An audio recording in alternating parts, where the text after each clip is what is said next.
Good morning student. बेटा 10th ए class SST class आपकी, और SST में आपका चल रहा है पॉलिटिकल साइंस का फर्स्ट चैप्टर। इसका नाम है आपका पावर शेयरिंग। पावर शेयरिंग क्या है इसके बारे में मैंने आपको बता दिया है। वाई इज पावर शेयरिंग, इसकी आवश्यकता क्यों पड़ी, क्यों की गई। बेल्जियम की बात चल रही थी, इसमें बेल्जियम के बारे में बात कर रहे थे। बेल्जियम ने पूरे संसार को, पूरे ऑल ओवर वर्ल्ड को किस तरह से एक मॉडल दिया। क्योंकि बेल्जियम में क्या था, दो ग्रुप मैंने आपको बताए थे। एक ग्रुप था डच का और एक ग्रुप था आपका फ्रेंच भाषा बोलने वाले, लैंग्वेज बोलने वालों का। तो उन दोनों में आपस में हिंसक घटनाएं होती रहती थी, आए दिन, जिससे बहुत सारी दिक्कतें पूरे देश में खड़ी हो गई थी। एक सिविल वॉर छिड़ गया था, जिससे कुछ लोगों ने सोचा यदि हम इस तरह से दोनों ग्रुप आपस में लड़ते रहेंगे तो देश का डेवलपमेंट कैसे होगा।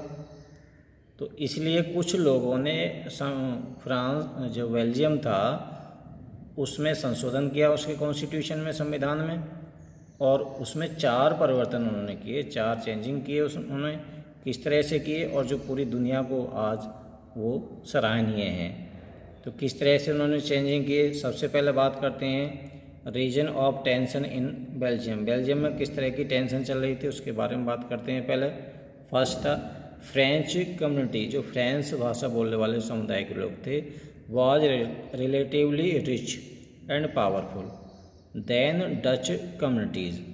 जो फ्रेंच भाषा बोलने वाले लोग थे वो शक्तिशाली थे और धनी थे। डच जो लोग थे उनसे अधिक धनी थे और शक्तिशाली थे। Dutch communities was in majority in the whole country but minority in the capital.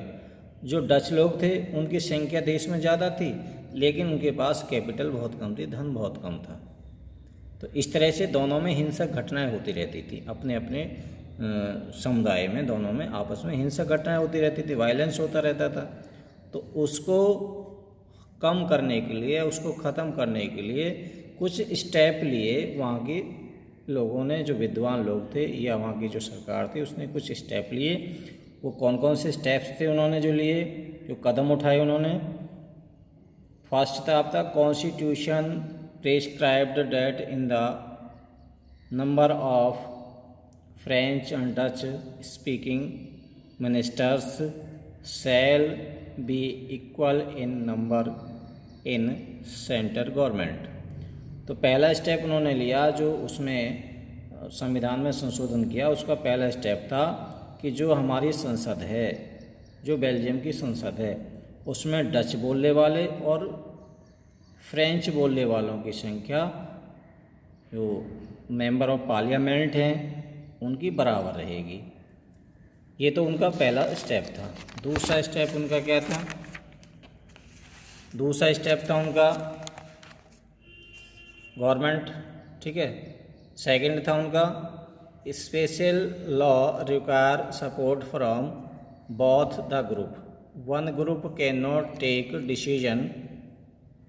दूसरा उनका जो था, जो संशोधन किया उन्होंने, वो था कि कोई भी कानून बनाना है उसमें दोनों ग्रुपों का एग्रीमेंट होना बहुत ज़रूरी है। यदि एक ग्रुप, कोई भी एक ग्रुप किसी भी कानून को संसद में नहीं बना सकता है।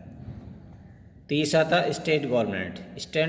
जो स्टेट गवर्नमेंट है वो फ्री रहेगी सेंट्रल गवर्नमेंट से, उसमें उसका कोई लेना देना नहीं है। सेंट्रल गवर्नमेंट स्टेट गवर्नमेंट पे कोई भी प्रेशर नहीं बना सकती है। ये उन्होंने किया। नेक्स्ट था उसका Brussels also has equal representation of both the group. Brussels में जो डच और फ्रेंच बोलने वालों की संख्या में काफ़ी अंतर था, तो वहाँ पे भी ये कर दिया गया कि दोनों की संख्या, जो वहाँ के रिप्रेजेंटेशन है, प्रतिनिधि हैं वहाँ के सरकार के, उनकी संख्या संसद में बराबर रहेगी, ठीक है। नेक्स्ट आपका कम्युनिटी गवर्नमेंट। कम्युनिटी एक सामुदायिक गवर्नमेंट बनेगी उसमें। तीसरी जो गवर्नमेंट रहेगी वो सामुदायिक गवर्नमेंट रहेगी। कहाँ पे? बेल्जियम में। There were 3 type government. अब इस तरह से 3 गवर्नमेंट बनाई गई बेल्जियम में। कौन कौन सी थी? एक तो थी आपकी सेंट्रल गवर्नमेंट थी, केंद्र सरकार।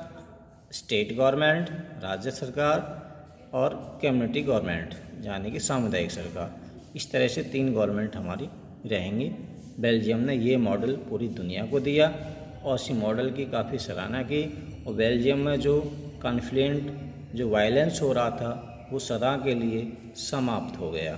तो इस तरह से उन्होंने अपने देश को आगे डेवलपमेंट के लिए बढ़ाया, लड़ाई झगड़ों को, वायलेंस को बिल्कुल ख़त्म कर दिया संविधान में संशोधन करने के बाद।